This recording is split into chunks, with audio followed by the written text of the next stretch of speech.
So today we're going to talk about anxiety. Anxiety is higher than it's ever been before. We're going to identify anxiety in the classroom. What does it look like? Sometimes it looks like what you might expect. Other times it's stealth. And so we want to make sure that that you're aware of some of the clues that might be present for the under the radar anxiety, as well as the types of behaviors that you might be expecting with anxiety. Then we're also really going to look at the relationship between anxiety and attention deficit hyperactivity disorder. I'm going to provide just a tiny bit of information on ADHD and just the general makeup of the different types of ADHD, just so we have a baseline. But we're mostly going to be looking at the intersection of ADHD and anxiety. And then we're also going to look at some hands-on, real-world, practical strategies to help children cope, with and manage. It's not just coping, it's managing. It's being able to successfully participate in the classroom despite having some anxiety, and hopefully ways to bring that anxiety down. As you heard, we're going to have some question and answer time at the end, and I'll try to peek every now and then into the Q&A box, but it's kind of hard as we're going along, so we'll save some time at the end. Now, the first question: what is causing anxiety in children and teens? Well, lots of things. We are seeing more anxiety now than ever before. And it's no surprise. The COVID-19 pandemic and all of the health-related issues that go along with that have exacerbated anxiety. People around us have been dying, have been getting sick. Parents and grandparents and teachers. Children have been living, as we all have, with this sense of when's the other shoe going to drop? We're all getting vaccinated and it's getting better. Oh, now here's Delta, here's Omicron, here's whatever the latest version is. And so there's just an extraordinary amount of anxiety because there's real stuff happening that makes people anxious. And children and teenagers were hit at developmental times in their lives when they really didn't have coping skills. So we're just seeing a lot more with anxiety and depression and all of the emotional dysregulation pieces that COVID has brought along. But before COVID, I actually have had a version of this lecture today that I've been providing for over 10 years, I think, because anxiety in the classroom, little by little, has been ramping up. One of the things the literature has shown us is that social media has created a whole new brand of anxiety. We see this more in our middle schoolers and our high schoolers, where there's a lot of comparison, there's some cyberbullying, or even just the thought of cyberbullying. Children and teens are being exposed to things they're not developmentally ready for. And so that creates anxiety. When someone's not ready to know something or see something, it creates a little emotional shift. And so social media is definitely a big part of it. School performance and testing. Okay, you guys are educators, you know this. We are testing more and more and more. And the importance that's placed on this testing, especially the standardized testing, is just going up and up and up. If you don't pass this test, you don't get to go to, this class next year, or you don't get to attend this school next year. And so the stakes have gotten higher. And when the stakes are high and the student's not exactly sure about what's going on, anxiety is likely to grow. Sports and extracurricular activity performance. Now, hey, I'm a fan. I am a fan of children playing sports and extracurriculars, but have you noticed that it's almost at the professional level sometimes? I mean, you have to have extra coaches and practices and 4 and 5 days a week or 7 days a week, in games into the late night hours. And so then we get into sleep, which then is a problem and creates stress. And then that can lead to anxiety. By the way, we're going to talk about that difference in just a moment, anxiety and stress. Perfectionism. We're seeing so much more perfectionism than ever before. And part of it is in this polished world. Everything is pretty these days.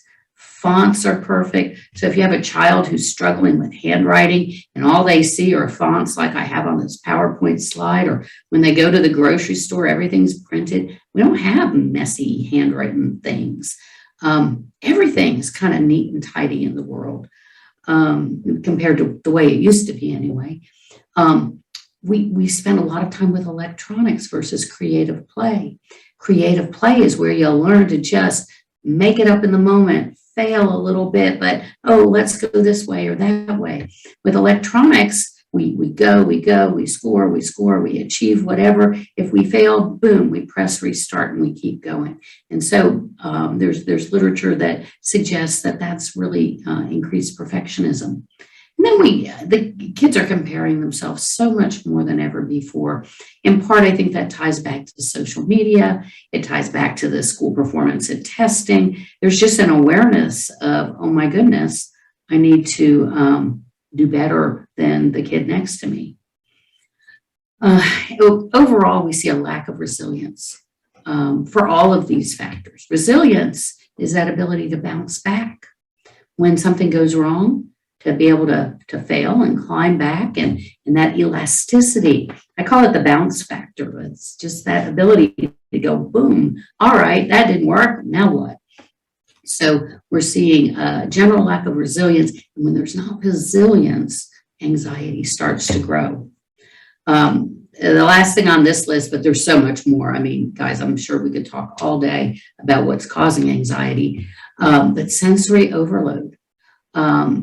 Everything has sounds and bells and whistles and bright lights, and we live in a sensory overloaded world. Kids are not just going outside and sitting in the grass and picking flowers and playing. And there was an emotional regulation piece to that true downtime and spending time in nature. And so we're seeing all of these things contributing. Stress is something really familiar. I know to everyone on this webinar, stress is very familiar to you. Stress is something that builds up. When I'm working with a child, I talk about stress like a big tube that just goes right down the middle of them. And every time something happens that causes them to go, it's like a marble gets put in the tube. And as long as you offload the stress every day, then it's no problem. We will have stress in life. Stress is actually very healthy. I'll show you a little graph in a second about the healthy kind of stress that's out there. Stress gets us moving and motivated. And it's what helps us finish things and stay on track. So stress, as long as it's managed, is part of life. Now, if too many marbles go into that tube, then at some point they're going to overflow. And what's going to happen at that point is they're going to go kaboom. And so stress can lead to all sorts of things, including the creation of anxiety.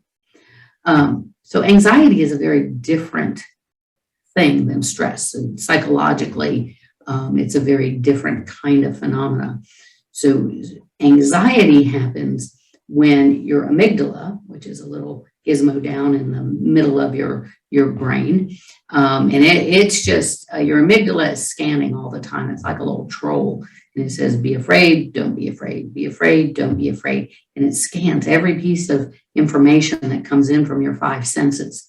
And when it says afraid, it triggers your body to automatically respond. And so that's called your autonomic nervous system. And the 3 things that we're all familiar with what happens: fight, flight, or freeze. And so when it's anxiety, we see that a person is going more and more and more into fight, flight, or freeze. So stress builds up, but as long as we offload it with these things that we need to do, physical activity, conversations, downtime, right, on, the things that we know to de-stress. But anxiety is that reaction that happens automatically. And so we're going to, look at that connection with ADHD. There's healthy stress and there's healthy anxiety. Healthy stress is how we deal with daily hassles, feeling motivated, our responsibilities. Healthy anxiety keeps us safe. The whole reason we have anxiety is because, we need something to automatically get us out of harm's way. In the early days of survival as humans, we had, wild animals and that sort of thing. And so if tiger jumped into cave camp, then we didn't want to think a whole lot about it. We wanted to either fight the tiger or run from the tiger or pretend we're part of a cave painting and hope the tiger goes away. So fight, flight, or freeze was helpful. And it also can let us know we're doing something right or wrong, and it gives us feedback. So not all stress is bad, not all anxiety is bad. But when the anxiety is in an unhealthy state, we feel out of control. There's a sense of dread, it's unmanageable, and it gets in the way of functioning. And so, of course, with children in the classroom, we see that. Here's that chart I was telling you about. It's called the Yerkes-Dotson law. And what it says is here's your performance and here's your stress levels. And, if you don't have much as far as stress, the person's just bored. If there's no motivation, we get to a point of having more attention and interest when we have a certain amount of stress and really can perform well. So this is where a person, one of your students might be studying for a test, and then here it is, it's test time, and everybody's a little anxious. You can feel it in the classroom, but the students do well because it's like we've been ready for this. We have a little bit of adrenaline flowing. This is good. But if we have too much, then we start going downhill. So in the classroom in general, you want to have a little bit of stress. These are things like, okay, you have to sit up. You have to, be doing something that shows me you're paying attention. That was the problem with Zoom classroom. One of the many problems was we couldn't tell what else they were paying attention to. I tried to do therapy with children and teens on Zoom, and most of the time it really wasn't super successful because they were multitasking with things that had nothing to do with what I wanted them to do. So anyway, Yerkes-Dotson, a little bit of a model of stress. Now, the autonomic nervous system I mentioned a little bit, it's what sends us into fight, flight, or freeze. But here's the point that I want you to understand about the autonomic nervous system. So we have two sides to it. The side that the amygdala says, oh my goodness, tiger in the cave camp. I can't handle this. Whatever is going on in the classroom, it's too loud and I'm going to melt down. Younger children, you often see them do this. Teenagers, they just sometimes will zone out completely or get up and leave and, say they're going to the restroom, but they're really just walking around. So we see these things. Well, that's because the sympathetic side of this automatic system is saying fight, which is anything outside the body. So argue or physically fight. Usually in the classroom, we don't see that. We see arguing or sometimes crying. Crying is a version of fight. Or we see flight, where they just go away from the situation, leave the room. They might cry. They might procrastinate. Some little kids will lie. about something, just like, whoop, just to magically make it go away. And then freeze is where they're just sitting there and you know nothing's going in. That's the sympathetic side.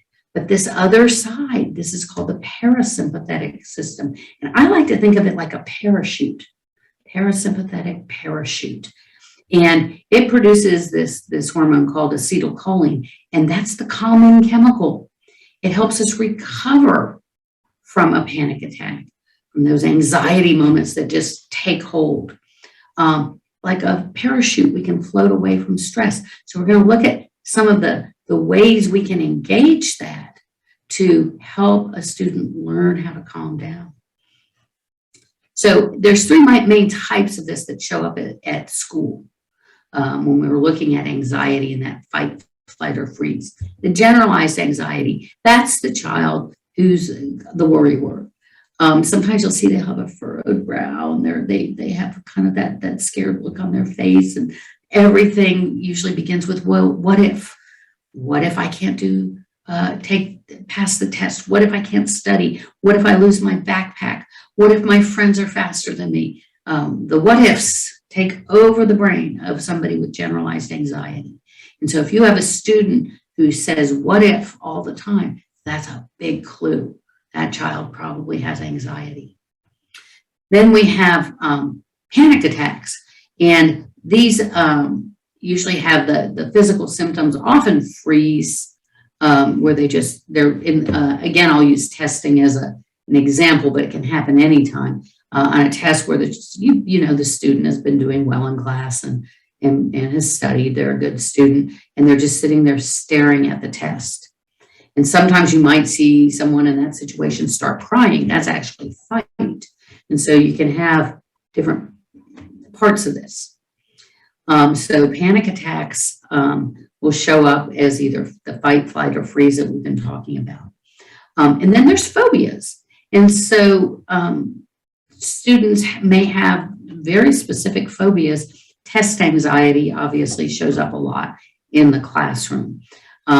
But you might have a student who has a phobia of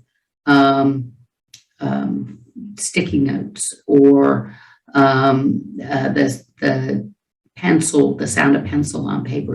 Phobias are endless. There's lots of them, but it's about a very specific thing. And so in those cases, you want to help them. Usually you work with the parents and maybe even a therapist or your school counselor, because they have to be exposed to that thing they're afraid of.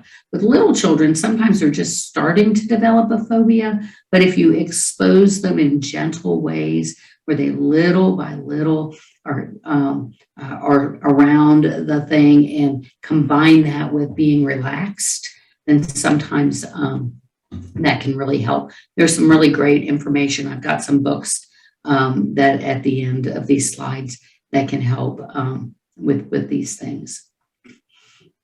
So common signs of anxiety: procrastination is flight, difficulty concentrating that they didn't always have, right? So now we're starting to see where, is it an attention deficit? Is it difficulty concentrating?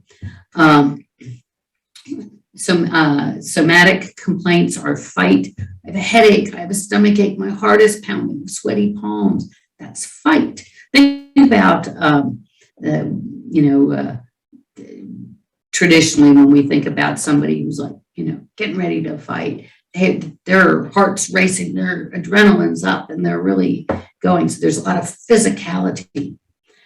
Tearfulness is fight. Meltdowns are fight. Stubbornness is fight. Try and make me. I'm not going to do that.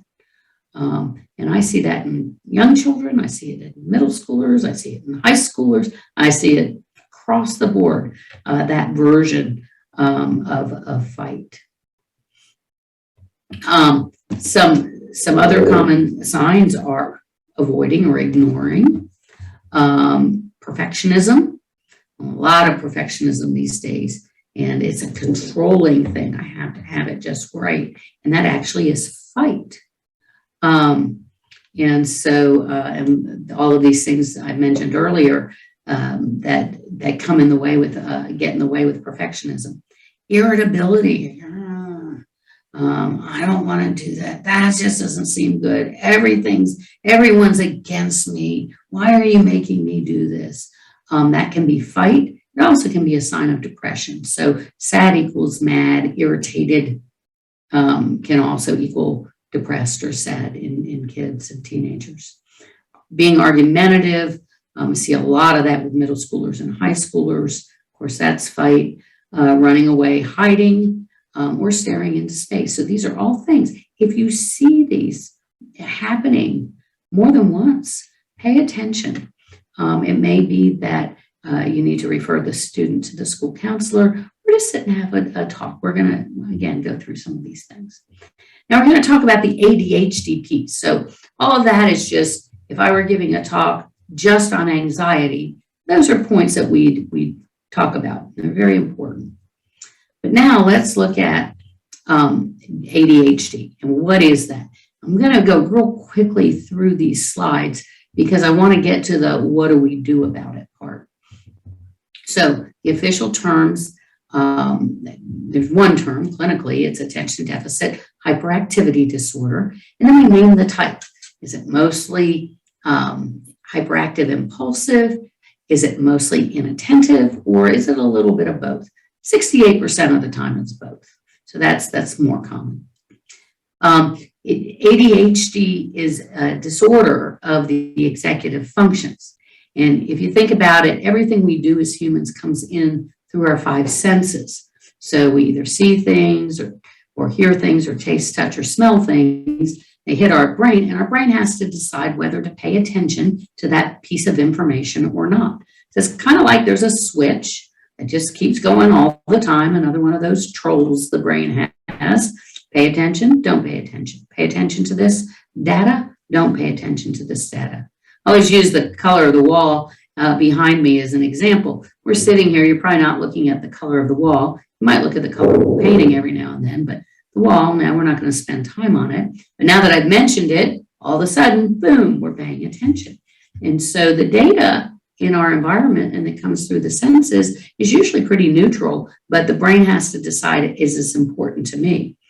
When a person consistently, regularly, without willfully doing it, is unable to pay attention to something that they need to, or hyper focuses and pays way more attention to something that they don't need to, then it often is ADHD. And so the executive functions are what this theoretical switch will control. We'll look at those in just a second after this slide. I like to say that people who don't have attention deficit are ladder thinkers, linear sequence. So if you say, hey, students, take out your books, turn to page 100 and read the first two paragraphs. That's 3 steps, pretty simple. Okay, you would expect your students to be able to do that. But a wagon wheel is going to get one of those. Maybe they'll get the book out because they see everyone else doing it.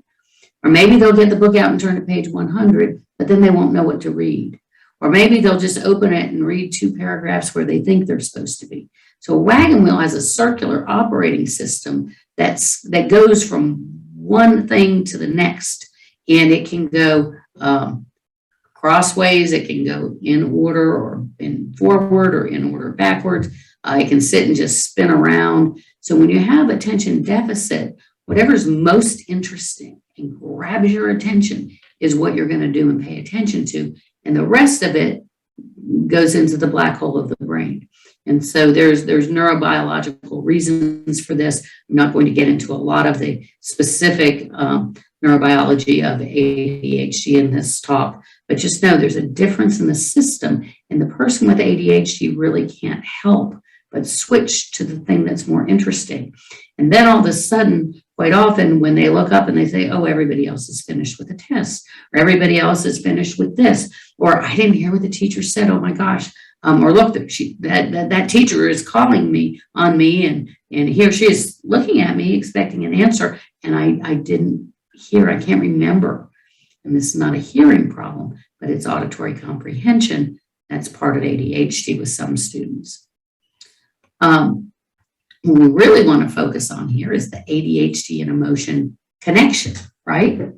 And so because of this rapidly shifting system that individuals with ADHD have, their brain is not always on track with everything else that's going on. We also, when we look at just the chemistry, because some of the neurotransmitters involved in ADHD are underproduced, it changes the pattern of the other neurotransmitters. GABA, G-A-B-A, is the one that's most often associated with anxiety. And when the ADHD neurotransmitters are underproduced, GABA overproduces, and the overproduction of that creates anxiety. Usually there's shifting emotions. So you might have a child who comes in happy, or a teenager who bounces into the classroom laughing with friends. They come in and they get started, and then there's something that they either miss, or let's use an example of a math class where then there's a math problem and they don't know it. They'll throw their pencil down or start to cry, and it's like, wait a minute. Now, this is not bipolar disorder. Bipolar disorder has week-long ups and downs. Kids with ADHD have emotions that go up and down. Quite often I call them big emotions, real big. And in the course of a minute, they can go up and down. You can have someone who has a meltdown, absolutely loses it, and a couple minutes later, they're just fine, and they're like, yeah, what's all everybody looking at me for? I'm fine. Sometimes, especially with the older students, the middle schoolers and high schoolers, we see this as just general irritability and moodiness.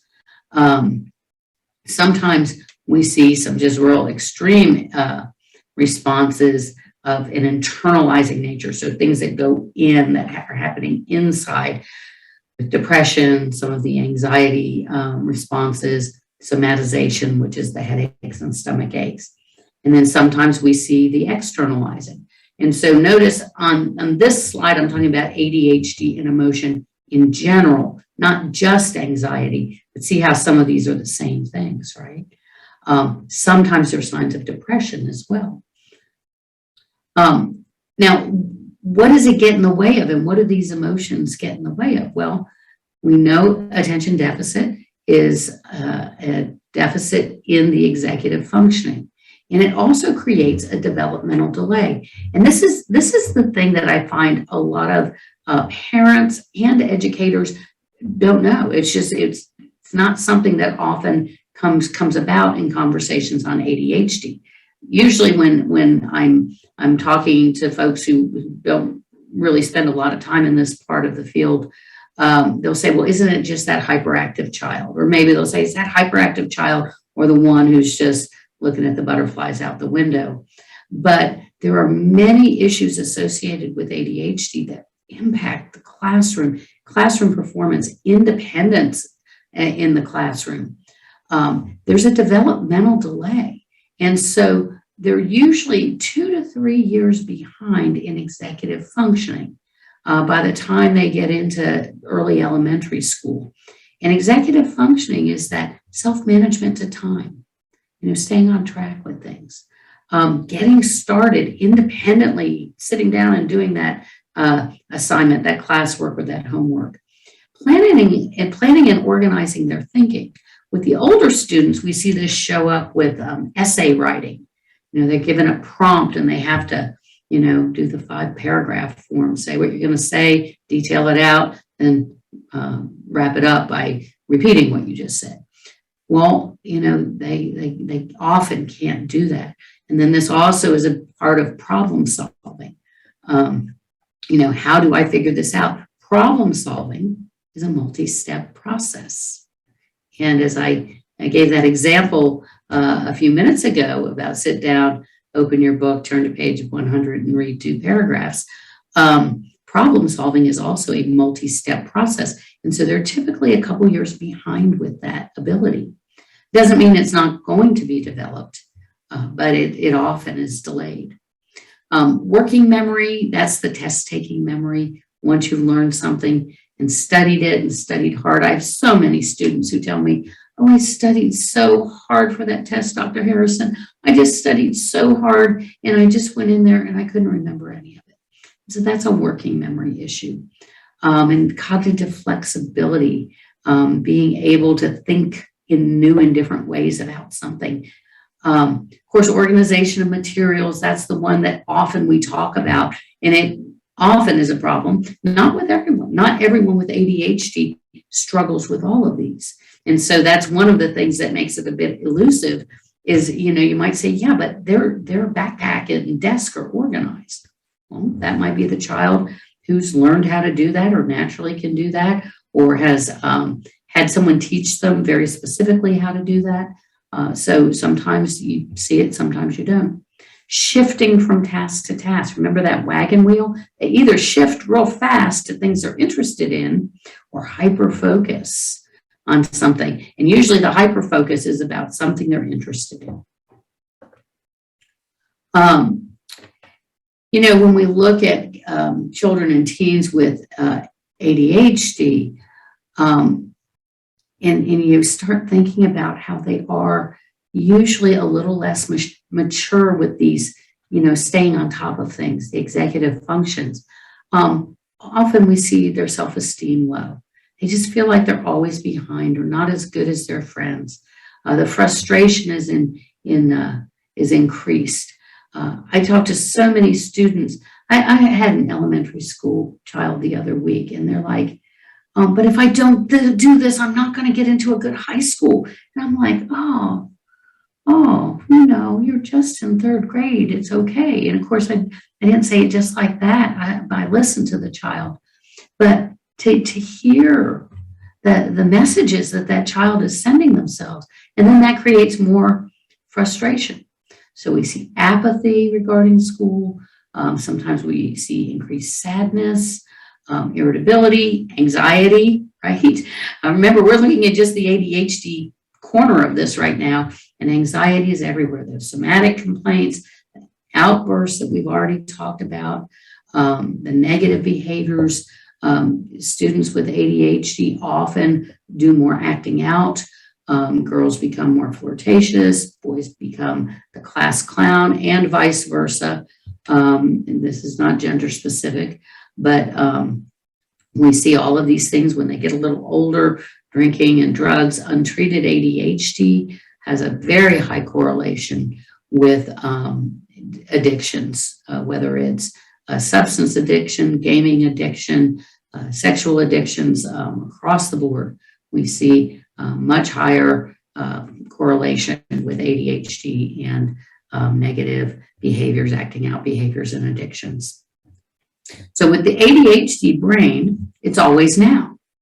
So that's why, if you're wondering, with these wonderful children and teenagers that you're working with, and you're like, wait a minute, but they know better than this, or before they've done this, or I don't understand why, and fill in the blank. Well, with the ADHD brain, it's always now. So remember that wagon wheel here. I'm going to go back to that for just a second. It shifts. So what just happened doesn't exist anymore. This exists now. Now, intellectually, of course, the person understands past, present, and future. But in the moment when something's happening, it's now. They're on this spoke. The ladders can see the bigger picture. They can see up and down. The wagon wheel, they're just not able to do that. And so often traditional consequences don't work. Because the past behaviors have evaporated and future rewards aren't really present. Sometimes they'll be overly emotional when a consequence is implemented because they didn't remember they did something, or they didn't remember why they did something. It's also why reinforcers need to be at the point of presentation. So we want to motivate a child. We need to connect the present with something that gives them a sense of accomplishment. And this is also tied to shift, like in the moment before they shift to the next thing. So now, let's get into these hopefully real world things that you can do.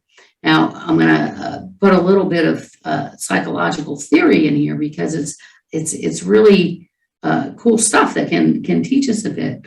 Lev Vygotsky's theory of sociocultural learning says that there's a hierarchy of a more knowledgeable other who comes alongside a child to facilitate learning with less anxiety. So we've got anxiety, we've got ADHD, and the child who already with the ADHD piece has dysregulated emotions, often, not always, but often, and are tending to be more anxious. And then the anxiety is a standalone of itself. Once a person has anxiety, the ADHD piece is still there, but the anxiety needs to be treated. And so the more knowledgeable other, that's you guys. You are the more knowledgeable others.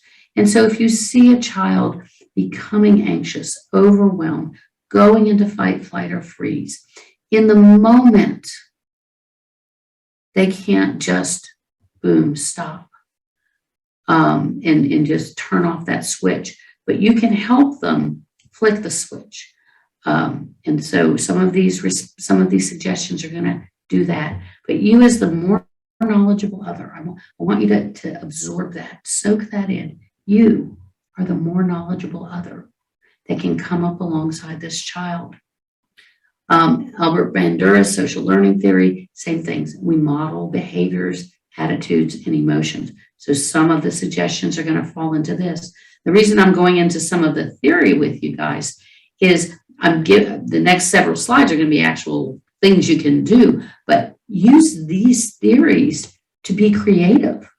It's not just one thing that you do. You can do many things, but coming alongside and helping children experience harder, stressful situations fosters resilience. Resilience creates a layer of protection for the next time anxiety-provoking situations occur. So when you come alongside a child and help them go through the hard time, but with a gentle help, then they're going to do better next time. The resilient child becomes a role model for other children who struggle with similar issues. So in my world, we do a lot of cognitive behavioral therapy. We talk about these automatic negative thoughts. So thoughts, negative ones or positive ones, trigger our feelings, and feelings trigger behavior. So when you're intervening with a child and you want to just stop the behavior, but the emotion is out of control, it's not gonna be real successful usually. So you have to address the feelings, but you can't change a feeling. A feeling is what the person's feeling, but you can change the thought. And so with little kids, we do this exercise with the ants. We make ants out of pipe cleaners and all of that, automatic negative thoughts. But catastrophizing, this is the worst possible thing. Well, how can we change that? Is this the worst possible thing? Oh no, this is just a really difficult class assignment. Or this is really hard to finish up and get to your next activity. All or nothing, black or white. This is just going to ruin my whole education if I don't do this. Jumping to conclusions, help them back up and say, no, well, what are some other options we could do? Taking everything personally. Oh gosh, this situation, so as the more knowledgeable other, be able to address a thought. Seems like you're taking this real personally. Everybody in the class has to do this assignment. Let's see how we can make it work better for you. When you see that word should, I should have done better on that test. That's perfectionism. Well, a test is to measure how well, as much that you've learned, but that the material was presented. Do we need to do anything else to help you learn it better? So whatever the situation is, but again, it's the more knowledgeable other. Emotional reasoning, overgeneralizing, labeling. And so these are things, you don't say that's a wrong thought. You say, gosh, what are some other ways we can think about it? Or when I've dealt with that, here's some ways I've thought about it. Or, so you come up alongside them. One thing to know for sure is that avoidance feeds anxiety. The more you move away from something that you need to do, the thing is still there. And so you don't want to just take away something difficult from a child. You don't want to take away the stressful tasks. And it's okay to talk about it. So it looks like you have difficulty getting started on math worksheets. Let's figure out a way to make that better for you. And teachers, if you're a classroom teacher on this call, I know you don't have time to just stop every 2 seconds and talk to a student about this. When you do have time, these are things to say. This is also why you partner with your school counselor or others who can, in the moment, help the child or set aside time when other students are doing something independently. And so I want to put that out there right now. I know you can't stop every moment, but these are things that you as the classroom teacher will be able to see. And so you want to make a note to figure out a way to help handle it. You want to help manage avoidance, help the kids think about the source of their anxieties. You know, for example, why are they afraid of the test? What's the purpose of the test? What happens if they don't do well? If they're afraid to make a new friend, ask them how it feels to make a friend, and then help them move toward the threat, not away. Some things like just taking a couple of deep breaths, just going halfway with them or whatever. Find a way to help them move toward it. There's some simple relaxation strategies that you can do that are appropriate for the classroom. So hands, I use digits and hands a lot in interventions for the classroom, well, and for everywhere really, because we always have our hands with us. So circle palm, you just do a nice little circle in your palm. Come on, everybody, you can do this right now. There's more nerve endings in the palm of your hand than anywhere else in your body, except the bottom of your feet. So we're not going to do that in class. But a student who's having trouble, maybe just managing their own emotions or stressing out or has test anxiety or whatever, circle palm. Or you can write and have them write the letters of their name in their hand. Anything that engages the nerve endings from the tips of your finger and the palm of your hand. Deep breathing. Let's try that together. Pretend there is a balloon behind your belly button. And let's take a breath so deep it fills it up.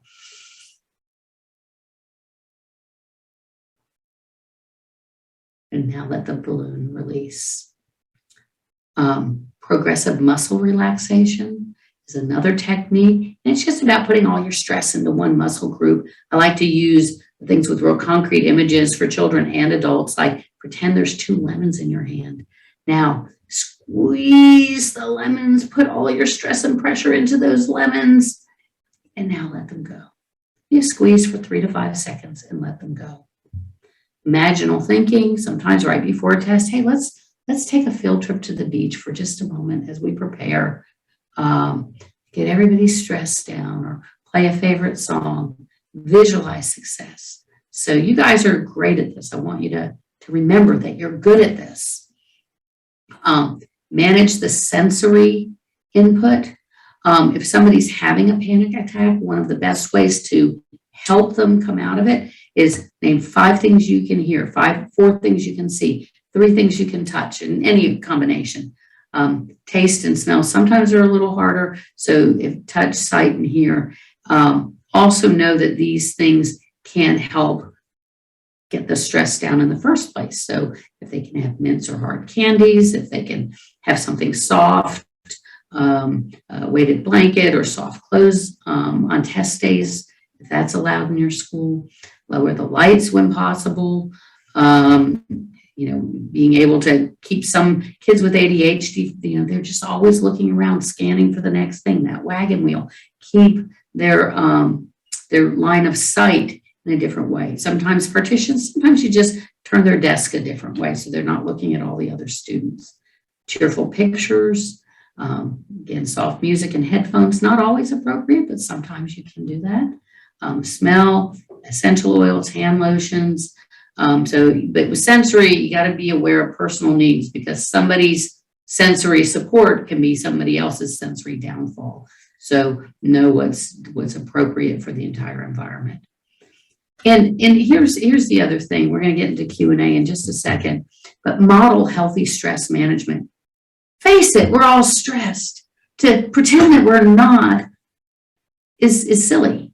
Now, we don't want to go around going, oh, I'm so stressed all day long.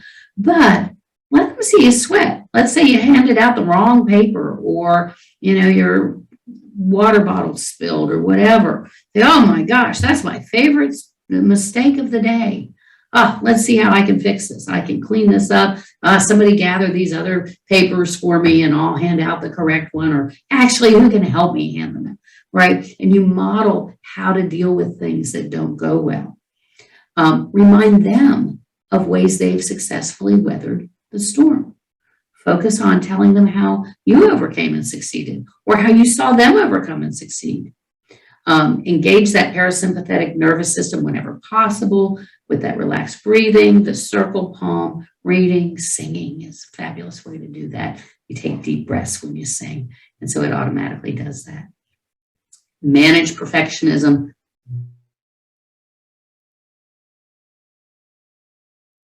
My favorite mistake of the day, and have them hand make something. Celebrate the effort when you can, not just the success.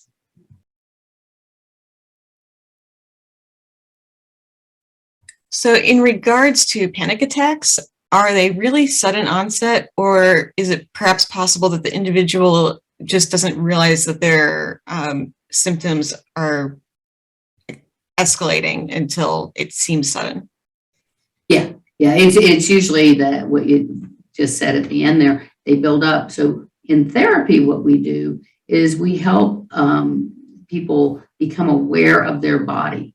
So when when stress is building up, if we offload the stress, it will circumvent a panic attack. But with the panic itself, there's usually a physical sign first. So 3 things happen right away when the amygdala sends that message to your adrenal gland. The heart rate speeds up, the lungs start breathing a little more shallow, and logic starts going down. And so if someone can catch that right in that, when they know that, oh, I'm starting to feel a little different, take a deep breath right then. If it goes into full-blown panic attack, then that's when it's really difficult. And, name 5 things you can touch, or 4 things you can see. Any of those things, that's bringing the logic back in. Because once the logic completely goes, then it's really hard to get through to someone, and the physical piece happens. But the physical pieces, like, do your palms start getting sweaty? Are you starting to shake? Those are things that are the sign that the panic might be coming down the road real soon. Can a student have issues with executive functioning and not have ADHD? Yes, absolutely. Sometimes it's just habit that wasn't formed. I often look at the home situation and how the parents handle things. I've worked sometimes with some real laid-back families and students that maybe have had some non-traditional schooling, which sometimes is great for kids. It's not that it's not, but sometimes they just haven't learned to do some of the things in an age-appropriate way. Sometimes they've had health issues. Sometimes there's vision or hearing or other physical issues. So there's a lot of things. And that's why if you're not sure, or the families aren't sure, an evaluation that really teases out all those differences is important. And then, of course, we're talking about anxiety and depression, or anxiety, but also depressions come up a lot. And those wreak havoc with the executive functions. So those just stand alone without ADHD sometimes look like ADHD. So another question is, how do we empower the students at school when they may be enabled at home or not getting the support at home? Yeah, I know that is an issue in so many areas of education where there's just that disconnect. And so the things that I've found help with the executive function issues in the classroom, if a student, for example, has no support for doing homework at home, and sometimes there's a chaotic environment, parents are working different shifts, there's so many reasons why maybe the student's not getting support. Then see if you can have some kind of time, and guys, not recess. Don't take recess away from ADHD kids. They really need recess. and they need lunch. But see if you can find a little bit of time where they could do homework. Maybe come in early, stay late if you have a learning center at your school, or if there's another activity that you could substitute and have a little homework time. If their backpack, I teach children and their parents that the backpack should be emptied the big black hole of the backpack should be emptied every day. Just take everything out, look, make sure there's no little papers crunched in the bottom, put everything back in. And if you find that the student consistently has little pieces of paper that were supposed to be turned in that aren't, maybe help them empty out their backpack when they first come in the morning, or at the end of the day. So having, you can't do everything that's not being done at home. I mean, obviously, but if there's things that you can do, remember you want the child to develop resilience, and you want them to be able to learn skills. Kids with ADHD can learn skills for organizing, staying on track. They just need some extra help. So if you can be that person, or if there's someone in your school that can be that person, then that's going to help them. We have a question about how to find the right balance between moving toward the stressful experience versus making it too stressful and perhaps triggering a panic attack. So how do you find the sweet spot there? Right. And of course, it's different in every situation. There's some things the kids just have to do. You know, they have to learn how to take a test and take a standardized test. Maybe that child needs to be in a different environment if this test is the stressor.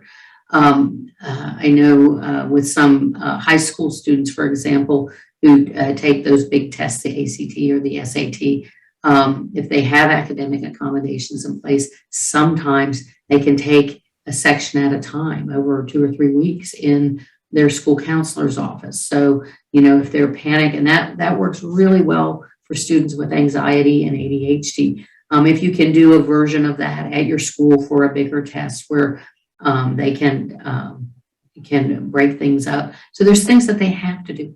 If there's something that a child doesn't have to do, and it's really just not necessary, and there's way too many examples of what that could be or wouldn't be, but just think through it. If it's something a child needs to do, and you know, face it, most things in school need to be done. We've gotten it down to a lot of bare bones stuff that, you know, you have to help them step up to the plate.